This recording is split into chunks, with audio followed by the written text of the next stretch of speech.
Proceed. Chairman, first, with your permission, can I start with a lighter note, because you have been sitting all day here and you need something little bit from serious work to little fun, if you don't mind, sir. So, this is a ingenious example of speech and politics occurred recently in the United Nations Assembly and made the worldwide community smile. The Palestinians' representative speech at the United Nations.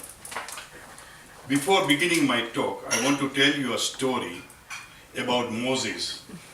When he struck the rock and it brought forth water, he thought, what a good opportunity to have a bath. He removed his clothes, put them aside on the rock and entered the water. When he got out and wanted to dress, his clothes had vanished. And he said, an Israeli had stolen them. The Israeli representative jumped up furiously and shouted, what are you talking about? There were no Israelis there then. The Palestinian representative smiled and said, and now that you have made that quite clear that you were not there at that time, I will begin my speech.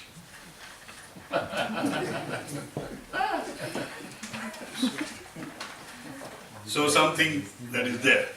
Now, Chairman, we have distributed the papers of this confectionery where an excise tax has been imposed, and we have various, the whole paper has been thoroughly done paper to actually give you all the explanations, but I will take you to the key points that will assist you because of the time limitation.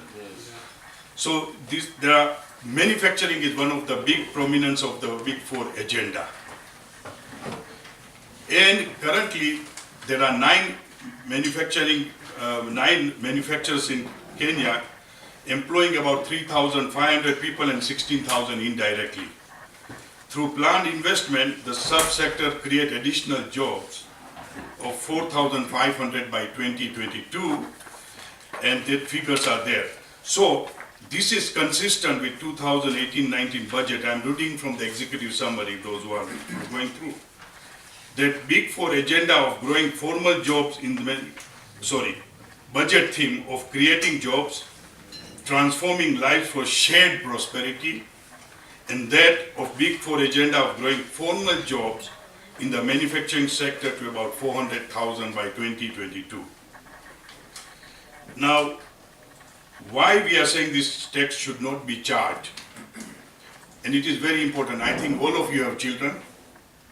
Some of you may have even grandchildren. I do have some, yeah. Even I do have. So, if we look at it, when we say majority of consumers of these products are aged between 2 to 18 or 3 to 18, and this amount to taxing them in English language they call ex ante. That is before becoming real income earners. The future generation are going to be your taxpayers. Do you want to tax them now? Take away their happiness, take away their fun, take away their blushiness, and how much you give your grandchildren a whatever sweet or something, toffee, and how happy does he feel? Just look at the reaction of the child. And I think we need to understand that emotionally, charging a child at this age is not fair.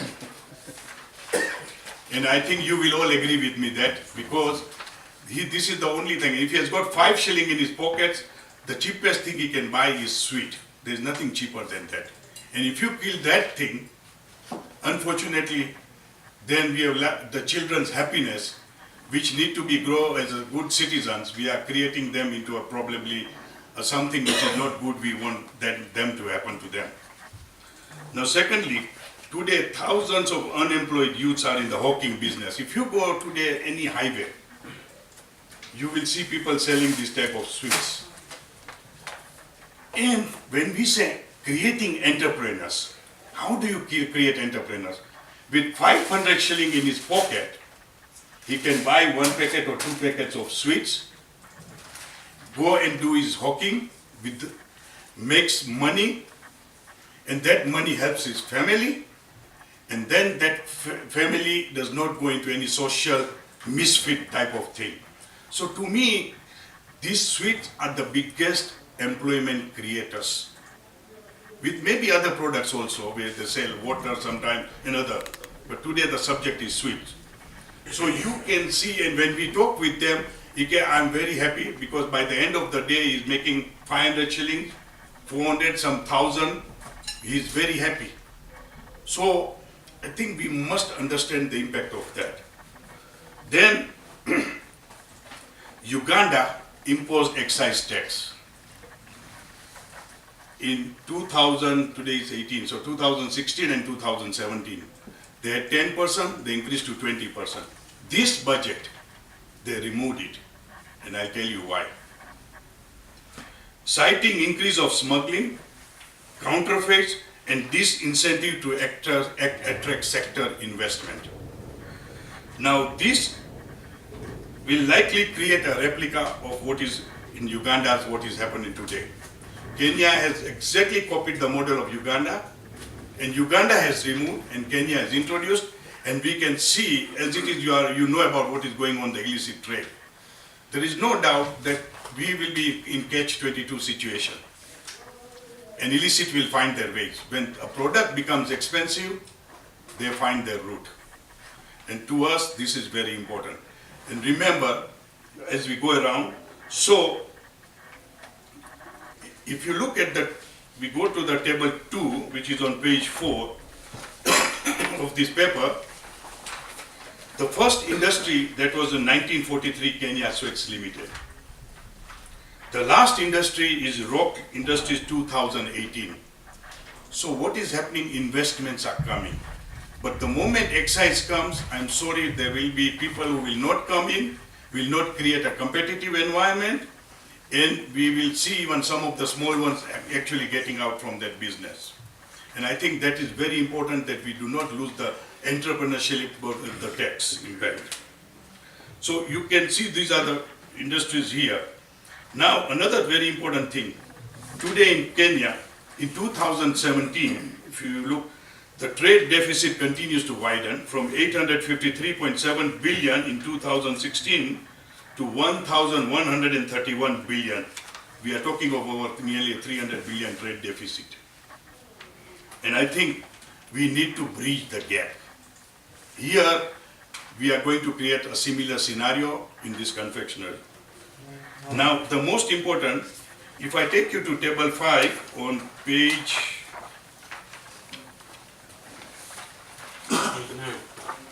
page 9.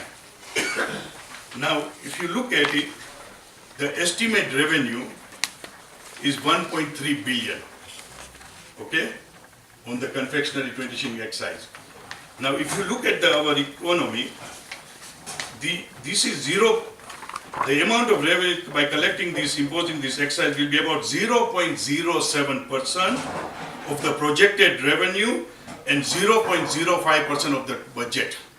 Zero, not even 1%. Is it viable to do that? So, this is the biggest challenge. And secondly, excise increases on the VAT. Because first comes excise, then comes the VAT tax. Effectively, the VAT tax today is 16%. By imposing that, it comes to 20% value-added tax. So we are having 4% increase in VAT plus 20 shilling a kilo on confectionery products. So we are increasing our cost. The second problem is coinage. If some of these sweets are sold, for example, this is sold at 20 shilling, this is called fresh gum. This is sold at 10 shilling a piece, this is sold at 5 shilling a piece, and this is 2 shilling a piece.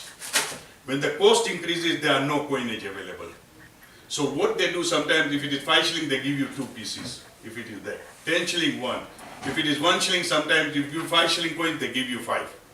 Now, the cost goes up, the coinage becomes a problem. You are reducing the purchasing power and the saving of the hawkers who are very important in this economy. Please, even if you are all member of parliament, and I'm sure if you go to your hometown, talk with 1 or 2 of the hawkers, what they are doing. and I'm sure you will come and understand the impact of it, Chairman. Now, so if you say confectionery existed from pre-independence, if you look at page 4, the Kenya Sweets was 1943. Petco came later 1969, Wrigley's 69, and we came in 1988. So, though confectionery started in 1991, but KAM Industries was born in 1988. So you can see, and if you look at that time, we said export was zero. We realized that we need to be export-oriented economy. To have a stable shilling, to create backward integration. When we go further, I will explain to you what has happened. Now, if you look at page 5, 1.2, value chain integration. In year 2000, we were sourcing 100% of our packaging materials from outside the country.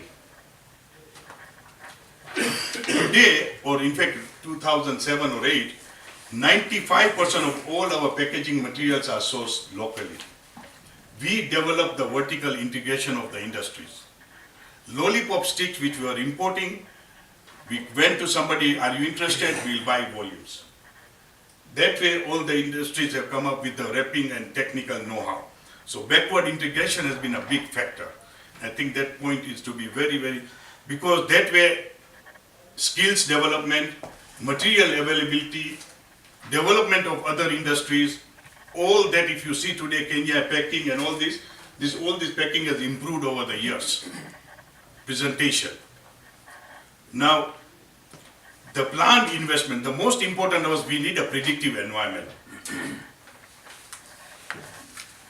Every company does 3 to 5 year plan. If you look at within the sector, the information which we have gathered is about 57 billion shillings of investment, with additional jobs direct of 4,530. But the multiplier effect is so great because now there will be more hawkers, more people to do business, more variety, more choice, vertical integration from suppliers, from transporters, everything will come. And these are serious investments. It's not that we want to put the figure, but we need predictive environment. I think that is the key point I'm talking. Okay? Then, You are finished. just Chairman, I know it's very important, but we hardly get this opportunity. We appreciate your passion about it. But, Okay, I will just talk exports. You have demonstrated very well. In fact, you are the first person to come with even samples to show how much it costs this one. Okay. Beyond doubt. Okay, so I'll try and finish in 3 minutes, Chairman. And with, 2 minutes. okay, there is the distribution channels. If you will look in page 6, is informal channels, retail channels, wholesale channel, distributors. Some only depend on confectionery. I don't want to distill more. Then last year was a very bad year, financial year, because of election. You want to pay tax, we are not even recovered. Today government owes me 400 million shillings by VAT refund because of new formula and withholding VAT. Nobody responds in KRA. I am sorry to say that. How many letters we write. We will need your help. Because if we get 400 million shilling, I buy machines and I create jobs. Simple as that. But corporate tax, VAT, etc., all the impact of that will come with the expansion. But the most important is on page 8. We have said that 20% VAT straight away from 16 to 20. But if you look at figure 1, very simple, 20 shilling kilogram, which is a sweet is between 100 and 150 shilling kilo. Chocolate is on an average around 1750 a kilo. The impact on sweet is 13%. On the diagram, if you see on page 8, on chocolate it is 1.14%. Chairman, where is the equity? Will negate the principles of equity and fair taxation. So I think all other tariff, all the figures are there. So conclusion is it will go a long way in supporting the local industries in sustaining current employment and creating more employment opportunities through brand investment if this tax is not there. We charge on imported so that we are protected. enhance value chain creation. And on one side we are talking of big force agenda, we are talking opposite on the other side. I think we need to be aligned on that. And so the most important, taxing children at this early age. I think this is, even you as members, you know that they are going to be your future taxpayers. Let them enjoy some fruits of fun and enjoyment. And basically that's one of the things. And my final thing is a little bit on the side which you will actually understand. It's a phrase, it's the joke of the day. So I will end there with the joke. Joke of the day is, a little boy asked his father, what is politics?